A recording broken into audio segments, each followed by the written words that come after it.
말씀은 제가 지금 금방 봉독해드린 사무엘상 7장 3절에서 17절 말씀입니다. 오늘 제목을 한번 따라해 보겠습니다. 에베네셀. 예, 혹시 에베네셀의 뜻이 뭔지 아시는 분 있으십니까? 여기까지 우리를 도우셨다. 네, 성경에 써 있었죠. 하나님이 여기까지 도우셨다. 근데 사실 에베네셀이라는 단어 자체는 그 뜻은 아니에요. 원래 히브리어로요, 도움의 돌이라는 뜻이에요. 도움의 돌이라는 뜻이에요. 그런데 사무엘이 여기까지 도우셨다라는 뜻으로 돌들을 가져다가 기념비를 세운 거예요. 우리 이렇게 산에 가다 보면 돌 잔뜩 쌓아놓은 거 보셨죠? 근데 그건 무슨 뜻이에요? 그 돌 하나하나 의미가 뭘까요? 소원. 뭐 좀 도와달라는 거죠? 누구한테 도와달라는 거예요? 하나님 앞에 도와달라고 돌 쌓는 사람 있을까요? 없어요, 없어. 잘 모르네. 그냥 모르는 신한테, 어떤 사람은 뭐 부처님한테, 뭐 어떤 사람은 산신령한테 뭐 등등. 하나님은 아닐 거예요. 근데 여러분, 하나님을 믿는 사람은 산에 가다가 돌을 쌓고 도와주세요 하진 않지만 그 돌을 무너뜨리기는 하죠. 근데 뭐 산에 가다가 돌을 무너뜨리는 거 잘하는 행동일까요? 다른 사람의 소원을 무시하는 거는 그게 뭐 좋지는 않죠.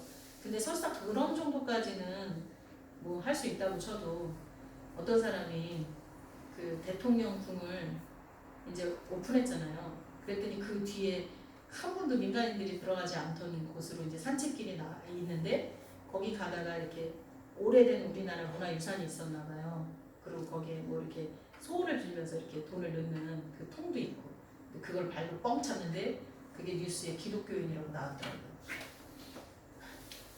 여러분 그 뉴스를 보면 어떠세요? 은혜스럽던가요? 야, 저 사람 믿음 진짜 좋다. 그런 생각이 들던가요? 기독교인은요, 불법을 행해서는 안 됩니다. 그리고 예수님께서는 세상의 법도 존중하라고 말씀하셨어요. 아멘이십니까? 우리 인격적으로 예수님 닮은 그런 그리스도인이 되시기를 부탁드립니다. 네. 에베네셀을 얘기하다 보니까 그 얘기가 하게 됐는데, 에베네셀은 하나님이 여기까지 도우셨다라는 것을 기념하기 위해 주변에 돌들을 모아다가 쌓고 기념비를 세우는 거예요. 이렇게 했던 게 또 하나 있어요. 뭘까요?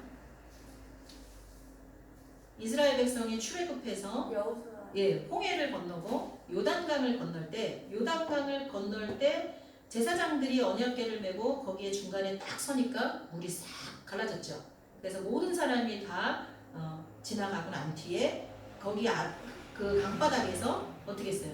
돌을 주워다가 갖고 나와서 이제 기념비를 세웠죠. 그리고 후손들이 이 일을 기념하라. 그러니까 하나님께서 이스라엘 백성을 출애굽시키셨고 홍해가 갈라지고 요단강이 갈라졌던 그 모든 역사, 하나님의 역사를 기억하라는 뜻으로 기념비를 세웠었습니다. 오늘 본문의 내용을 보면 블레셋이 블레셋에게 빼앗겼던 언약궤를 가지고 이제 돌아온 내용, 돌아왔는데도 불구하고 여전히 블레셋의 영향 아래 있는 그러한 모습들이 오늘 본문에 잘 나오고 있습니다. 이 에베네셀은 하나님이 여기까지 도왔다라는 뜻도 있지만 에베네셀 자체가 지역 이름이 됐어요. 마을 이름이 됐거든요. 근데 이 에베네셀이라는 이름을 가진 마을은 사실 이스라엘과 블레셋이 전투를 벌였을 때 진을 쳤던 그곳 이름이에요. 근데 거기서 처음에는요 패했어요. 이스라엘이 패배했어요. 나중에 이제 얘기를 해드리겠지만 많은 사람이 죽었어요. 근데 이 이스라엘 사람들이 그 패했던 원인을 찾고 찾은 다음에 하나님께 예배드리며 하나님만 의지할 때 하나님께서 큰 오래를 바라셔서 이스라엘 백성을 이기게 하세요. 그것을 기념해서 하나님이 여기까지 도우셨다라는 기념비를 세운 거예요. 자, 그럼 하나 질문 드리겠어요. 하나님은 여러분의 삶에서 어디까지 도우셨습니까? 여러분의 삶에 에벤에셀이 세워져 있습니까? 하나님이 이렇게까지 나를 도우셨어. 하나님이 오늘 여기까지 이런 일에도 나를 도우셨어 라고 기념비를 세운 여러분의 삶의 에베네셀은 있으십니까? 혹시 그 에베네셀을 한 번도 세운 적이 없이 지금까지 신앙생활을 하셨습니까? 그러다 보면 하나님과의 관계가 멀어질 수도 있고 소원해질 수도 있습니다. 항상 신앙인의 삶에는 에베네셀이 있어야 돼요. 하나님이 여기까지 나를 도우셨구나. 하나님이 이 일에도 나를 도우셨구나. 하나님이 이 엄청난 고난 가운데서도 나와 함께 하셨구나. 내 손을 잡아주셨구나. 기념비를 세워야 돼요. 그리고 에베네셀 외쳐야 돼요. 그리고 잊지 말아야 돼요. 여러분 기념비는 왜 세우는 거예요? 잊지 않으려고. 왜 일본에서 그 소녀의 동상을 그거 세우지 말라고 그렇게 난리칠까요? 별거 아닌데. 그냥 소녀가 곱게 한복을 입고 앉아있는 것 뿐인데 왜 이렇게 난리를 칠까요? 양국이? 그 소녀상은 우리나라 사람들에게는 그 비극적인 아픔을 잊지 말자. 지금은 할머니가 되고 거의 다 돌아가신 그분들의 고통을 잊지 말자. 나라를 빼앗기면 이런 고통이 있다. 그걸 잊지 말자라는 거예요, 우리는. 그리고 일본어에게는 어떤 의미예요? 그런 추악한 진실을 계속해서 되새기게 만드는 거잖아요. 그러니까 그거 잊어버리고 싶은데 자꾸만 그걸 생각나게 만드니까 얼마나 싫겠어요. 기념비는 그런 거예요. 여러분, 여러분의 삶에 에베네셀이라는 기념비를 세우셨다면 잊어버리시면 안 돼요. 아멘. 산에 가다가 돌로 막 쌓여서 소원의 탑이 세워졌는데 나는 기독교인이라고 발로 뻥 차버리고 그것처럼 내가 세운 기념비까지 에베네셀의 비까지 다 무너뜨려버리는 그런 어리석은 자가 되지 말아야 될 것입니다. 아멘. 아멘. 좀 전에 얘기했지만 블레셋과 이스라엘에게는 큰 싸움이 있었고요. 처음에 패배하고 블레셋 사람들이 언약궤를 가져가 버렸어요. 수요일날 설교했죠. 그거를 자기네 마을 아스돗의 다곤 신전에다 갖다 놨는데 이게 언약궤를 갖다 놓자마자 다곤 신이 탁 무너져가지고 엎어져가지고 얼굴도 깨지고 그러고 있다가 다시 세워놓으니까 그 다음 날에는 엎어진 정도가 아니라 손발이 끊어져가지고 있는 거를 보고 얘네들이 기겁을 했죠.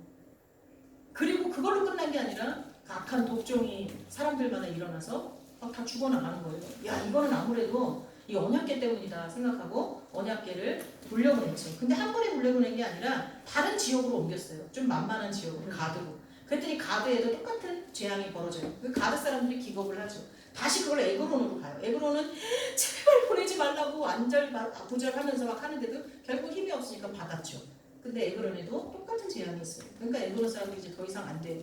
그래서 그거를 젖나는 소를 데려다가 거기다가 언약궤를 싣고 자기네 나름대로 성의를 표한다고 노한 신을 달랜다고 자기들이 섬기는 신의 모양으로 이게 금으로 만들어서 거기다 실어가지고 이스라엘로 돌려보내죠. 그렇게 돌려보낸 이유는 새끼를 낳은 소, 젖이 철철 나고 있는 소는 본능적으로 자기 마음대로 갈 수 있도록 내비두면 어디로 가요? 새끼한테 간다는 거죠. 근데 본능을 무시하고 이스라엘로 곧바로 가면 이건 진짜 이스라엘의 언약궤 때문이다 라고 자기네들이 믿으려고 마지막까지 하나님을 시험하는 거죠. 두렵기는 하지만 마지막까지 하나님을 시험해 왔는데 결국은 이스라엘로 곧바로 소들이 울면서 가잖아요. 그렇게 해서 이 빼앗겼던 언약궤가 돌아왔어요. 자, 그러고 나면 이스라엘이 생각했던 대로 이제 이스라엘이 모든 전쟁에서 블레셋을 이기고 승리해야 되는데 그렇지 않아요. 여전히 어때요? 블레셋의 소나기에서 벗어나지를 못하고 있는 거예요. 사람들은 이상하게 생각했어요. 근데 그때 영적 지도자인 사무엘이 그 이유를 알게 돼요. 그건 뭐냐면 사람들이 언약궤를 우상으로 섬기고 있을 뿐이지 하나님과의 관계가 온전하게 회복되지 못했어요. 이들은 여전히 바알과 아스타롯 다른 우상을 섬기면서 그러면서도 두려워서 언약궤를 같이 섬기고 있었던 거예요. 우리들의 모습 같지 않아요? 세상과 적당히 타협을 해요. 세상에서 무시받으면 안 돼. 내가 기독교인이라고 손해보면 안 돼. 그래서 수요일 날도 말씀을 전했지만 자꾸 자기를 숨겨. 내가 그리스도인인 것을 티내지 않으려고 그래. 근데 하나님은 분명하게 말씀하세요. 너가 땅에서 나를 인정하면 하늘에서 내가 너를 인정해 줄 것이다. 너가 땅에서 나를 귀하게 여기면 나도 너를 귀하게 여길 것이다. 그렇게 분명히 말씀하셨거든요. 근데 사람들은 자꾸 세상에서 손해보지 않으려고 내가 기독교인임을 숨겨요. 그리고 또 너무 기독교인임을 티내고 다니면 내가 광신자로 그런 오해받을까봐 나는 좀 신사적이고 좀 현대적인 현대인에 맞는 그런 그리스도인인 것처럼 행동하고자 세상의 가치를 적당히 받아들여서 적당히 믹스해서 하나님을 섬기려고 해요. 그 모습이 이 모습이에요.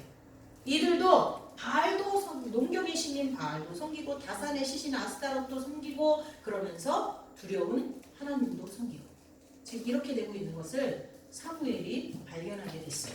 그래서 영적 각성을 촉구합니다. 너희가 그렇게 해서는 절대로 블레셋의 손아귀에서 벗어날 수 없다라고 얘기하면서 3절에 4절에 선포를 합니다.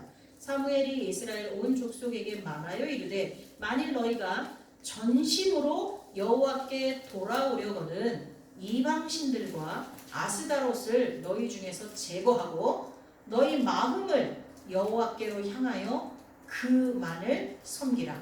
그리하면 너희를 블레셋 사람의 손에서 건져내시리라 하고 선포를 합니다. 그러니까 이스라엘 백성들이 어떻게 했냐? 자기들도 겪어봤거든요. 언약궤가 돌아오면 다 해결될 줄 알았는데 해결이 안 되는 거예요. 그래서 사무엘 선지자의 말에 따라서 이스라엘 백성이 바알과 아스타롯을 제거하고 여호와만을 섬기기로 결단을 합니다. 이게 시작이에요. 여러분, 저와 여러분 안에 있는 하나님보다 더 중히 여기는 것들을 제거하는 것, 그게 믿음을 똑바로 세우는 시작인 줄 믿습니다. 지금 주께서 저와 여러분에게 그렇게 하기를 원하시면서 요구하시는 것이 뭘까요? 다 달라요. 그거는 하나님이 원하시는 것은 같아요. 나만 섬겨. 너희들 안에 나보다 더 중하게 여기는 것들을 버려라.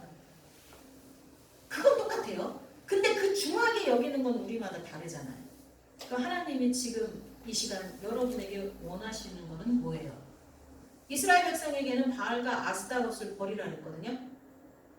근데 저한테 여러분한테는 하나님께서 뭐를 버리라고 하십니까? 자, 마음속으로 대답을 하나씩 하세요. 그냥 멍하니 지나가지 마세요. 그럼 예배가 빵점이 돼요.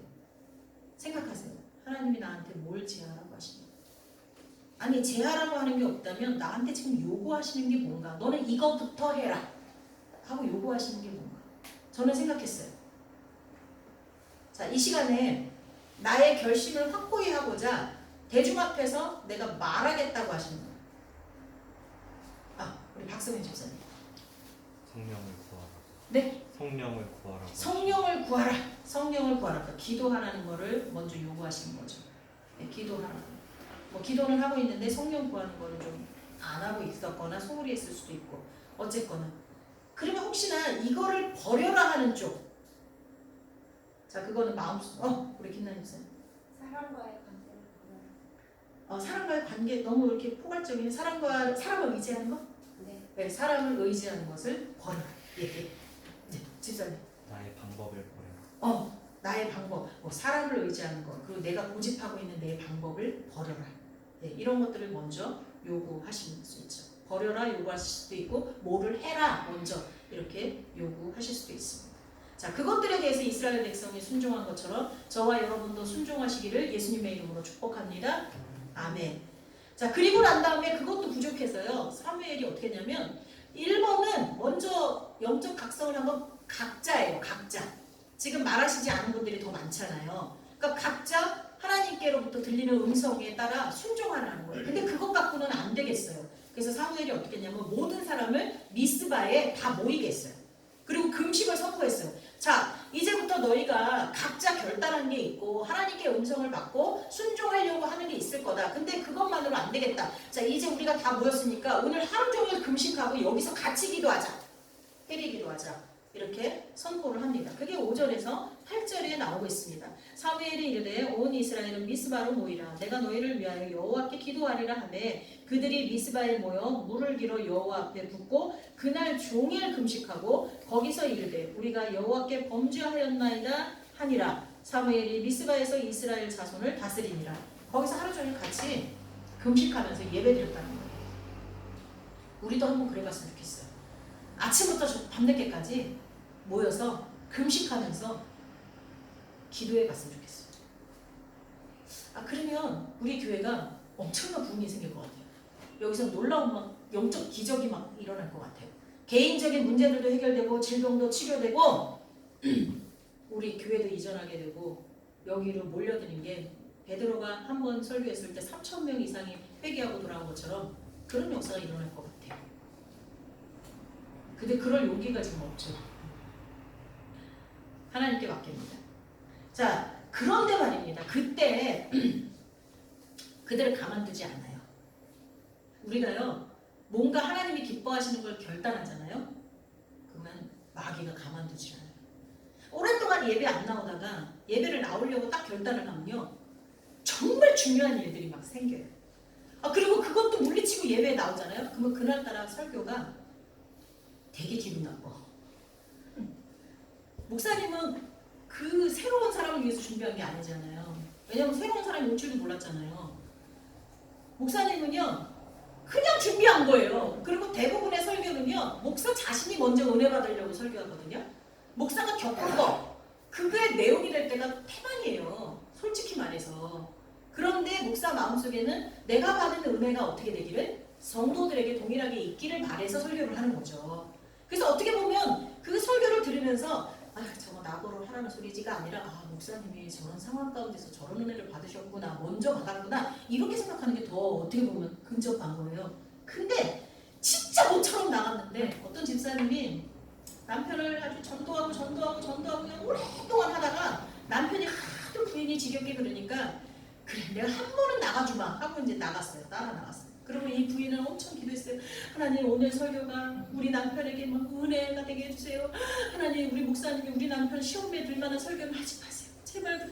엄청나게 기도를 하고 이제 남편을 데리고 왔어요. 근데 남편이 희한하게 또 교회를 안 오던 사람이 온다고 하더니 맨 앞에 가서 앉는 거예요. 참 이게 이제 은혜가 넘치려고 하나보다 했어요. 근데 목사님이 설교를 하시는데 마태복음 누가 누구를 낳고 누가 누구를 낳고 죽었더라. 이제 이 부인이 생각했어요. 망했다. 일반 성도들도 제대로 은혜 받지 못하는 저 본문을 가지고 뭔 설교를 하려고. 그래서 이제 설교 내내 이 부인은 하나님을 원망했어요.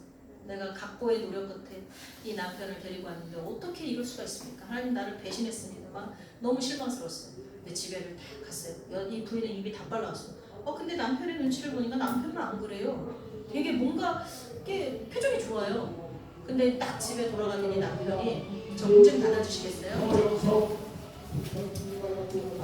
개항에서 어떤 술 먹던 사람이 이재명이 선거운동하는 게 너무 시끄러워가지고 밥그릇을 던졌대라는데 우리는 그러지 맙시다. 근데 이 부인이 이제 그러고 집에 왔는데 남편이 그러더래요. 나 다음 주부터 당신 따라 교회 가야겠어. 그러더래요. 이 부인이 너무 깜짝 놀란 거죠. 아니 왜? 그랬대요. 이 부인이 더 하나님을 못 믿은 거야. 왜? 그러니까는 내가 목사님 설교를 듣는데 깨달아진 게 많더라고. 뭐가? 어디서?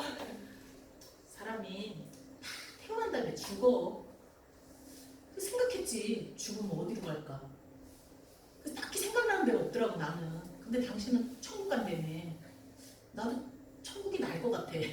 당신 따라서 다니다가 도대체 천국은 어떤 곳인지 좀 알아봐야 되겠어. 그럼 나도 이왕 열심히 살다가 가려면 끝까지 좋은 데 가야지. 이런 식으로 얘기를 했다고 합니다. 은혜가 되려면 어떤 것도 은혜가 되고요. 시험이 되려면 어떤 것도 시험이 되는 줄 믿습니다. 근데 어쨌거나 우리가 뭔가 좋은 것, 하나님이 원하시는 걸 결단하면 반드시 마귀가 우리를 시험해요.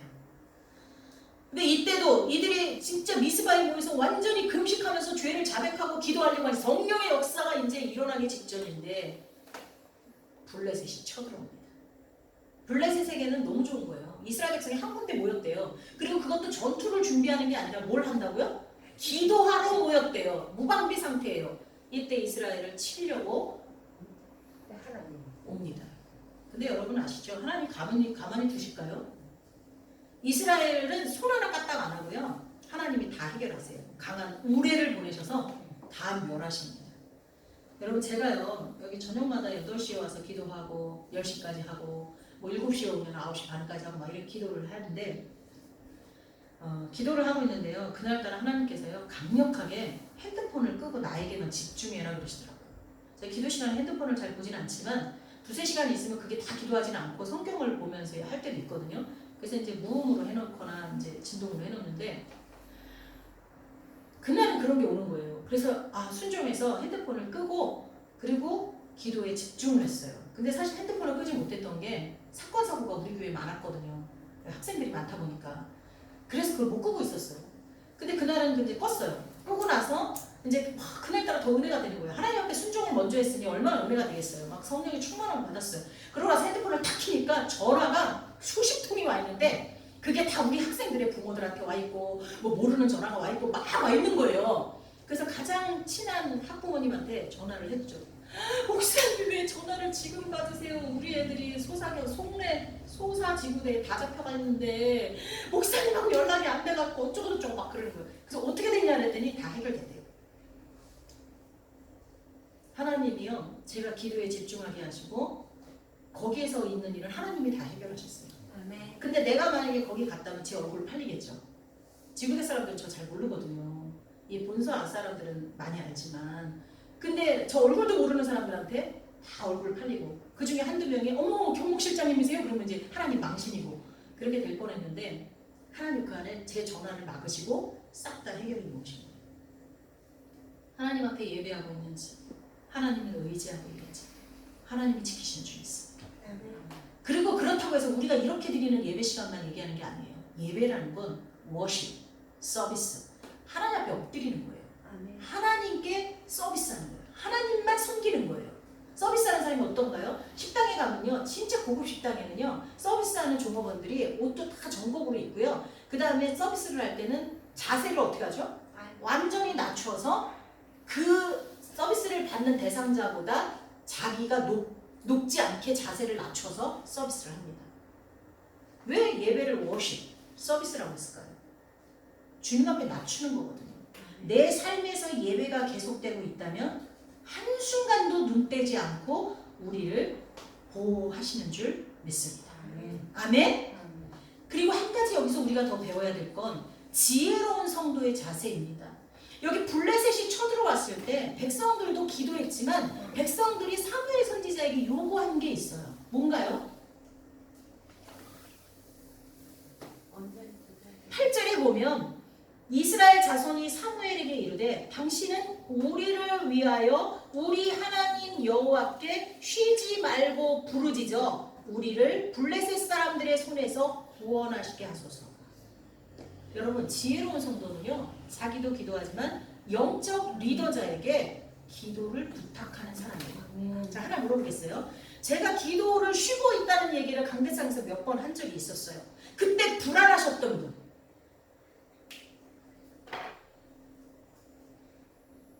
없어요? 한 분 있네. 두 분. 여러분 제가 기도를 요즘에 좀 쉬고 있다라고 했을 때 여러분의 심장은 막 고동치가 돼요. 좋아서가 아니라 너무 불안해서 막 쪼여와야 돼요. 우리 목사님이 기도를 쉬고 있어? 쪼여와야 돼요. 근데 무감각하셨다면 여러분의 영은 잠자고 있는 거예요. 정말 지혜로운 성도는요 나를 리더하고 있는 지도자, 영적 지도자가 기도하지 않고 있으면 여러분의 숨이 막혀야 돼요. 문제가 생깁니다. 반드시 생겨요. 문제가. 저는요 우리 교인들도 그렇고 우리 신우의 회원들도 그렇고 제 친구들도 그렇고 자기에게 무슨 문제가 생기면 저한테 바로 전화하시는 분들이 너무너무 예뻐요. 그들을 위해서는요 항상 먼저 기도해요. 그들을 내 마음으로 품어요. 그리고요 정말로 저는 경험해요. 너무 급할 때 저한테 먼저 전화하시는 분은요 그 문제가 반드시 해결돼요. 제가 능력이 있어서요? 아니요. 저는 여러분보다 더 못해요. 더 부족해요. 여러분보다. 평신도가 목회자보다 신앙이 좋은 사람이 훨씬 많아요. 저 여기 교회 저가 오는 시간보다 우리 김 집사님이 교회 와서 지나는 시간이 더 많아요. 교회 와서 뜨개질을 하든 여기 주방에서 뭐 청소를 하든 뭐 하든 하나님 다 기뻐하세요. 뭐라 그랬어요? 다윗이 내가 하나님의 문지기로도 하나님 성전에 있는 게 좋다고 말하잖아요. 저보다 믿음 좋은 성도들 너무 많습니다. 우리 신호회 회원들은요 진짜 저보다 좋은 사람 더 많아요. 전 능력이 없어요. 그런데 뭐 때문에? 옛날에 임금이 자기 신하들에게 사약을 주면 그 사약을 받는 사람이 그 사약을 들고 온 사람보다 훨씬 높은 직급이라도 절하고선 그 사약을 받잖아요. 자기한테 죽으라고 사약을 내리는데도 불구하고 그게 누구한테 전하는 거예요? 그 갖고 온 사람한테 전하는 거예요? 나 죽으라고 사약 들고 온 사람한테? 아니죠. 임금한테. 나한테 죽음을 명했지만 임금이니까. 여러분 제가 능력 있는 게 아니라 여러분이 저에게 기도를 부탁하고 저를 찾는다는 건 하나님을 찾는 거예요. 요즘에는 이래요. 내가 직접 찾으면 되지. 맞아요. 나도 개인적으로 주님을 직접 만날 수 있는 시대예요. 아직도 카톨릭에서는 신부한테 가서 고해 성사를 해야 되지만 성경은 그렇게 말하고 있지 않아요. 우린 만인 제사장이에요. 일단 그 부분이 카톨릭에서 교리적으로 틀린 부분이에요. 성경적으로. 왜냐하면 신부를 거쳐서 하나님 앞에 말할 필요가 없는 시대예요. 지금 예수님 시대는. 근데 그걸 아직도 유지하니까 기독교에서는 카톨릭에서 나왔지만 그 부분은 잘못됐다라고 얘기를 하는 거죠. 여러분 개인적으로 하나님 앞에 나올 수 있어요. 그럼에도 불구하고요 하나님이 세운 영적 리더자를 찾으셔야 돼요. 여러분이 어릴 때는 부모 그늘 아래서 부모 도움을 받고 살지만 여러분이 장성하면 어떻게 돼요? 개인적으로 여러분이 스스로 뭐든지 다 할 수 있잖아요. 그래도 여러분 중대한 일을 할 때는 부모하고 의논을 하잖아요. 나이 60, 70이 돼도 부모하고 의논하는 게 좋아요. 내가 혼자 결정할지라도. 그건 뭐 부모를 존중한다는 뜻이죠. 여러분 그런 자녀들이 하나님이 더 유익 있게 보시고 하나님이 더 축복하시는 줄 믿습니다. 그게 지혜로운 자녀예요. 여러분 여기 제가 참고문헌에 사무엘상 4장을 놨어요. 매일 성경을 토대로 제가 계속 설교를 해나가잖아요. 4장에 보면요. 여호와의 언약궤를 가 없이 블레셋과 전투했을 때는요. 패했다 그랬잖아요. 근데 몇 명이 죽었냐면 4,000명이 죽었거든요. 근데 여호와의 언약궤를 가지고 와서 언약궤를 앞세우면서 전쟁을 할 때는 어떻게 됐냐? 3만 명이 죽었어요. 적거든요. 근데 죽은 인원이 더 많아요. 왜 그랬을까요? 하나님을 우상처럼 이용했기 때문이에요. 네. 우리는 매 순간 하나님이 내게 어떻게 하셨는지만 생각하지 말고 내가 하나님을 어떤 분으로 대하고 있는지도 생각하셔야 돼요. 저와 여러분 하나님을 어떤 분으로 대하고 있습니까? 하나님을 향한 저와 여러분의 마음 안에 무관심, 두려움, 욕심, 불신, 무지 이런 것들로 가득하면서 하나님의 능력만 이용하려고 생각하거나 하나님께 받을 것만 생각한다면 이것은 하나님이나 교회 공동체와 관계가 없는 사람입니다. 우리는요, 내가 하나님을 어떻게 대하고 있는지에 더 민감해야 돼요. 왜냐하면 성경은 다 약속으로 되어 있는데요. 약속은요, 쌍방에 이루어지는 거거든요. 그래서 하나님은 항상 if, 조건절을 내거 계세요. 너가 뭐뭐 하면 내가 뭐뭐 하겠다 이렇게 다 말씀하세요. 약속이기 때문에. 이제 말씀을 마치겠습니다. 하나님은 언제나 당신의 백성에게 에베네셀의 하나님이십니다. 하나님을 찾고 하나님을 구하고 하나님을 신뢰하고 하나님을 의지하는 사람들에게는 언제나 승리의 하나님이신 줄 믿습니다. 언제나 위로의 하나님이시고 언제나 힘이 되시고 길이 되시고 진리가 되시는 줄 믿습니다. 하나님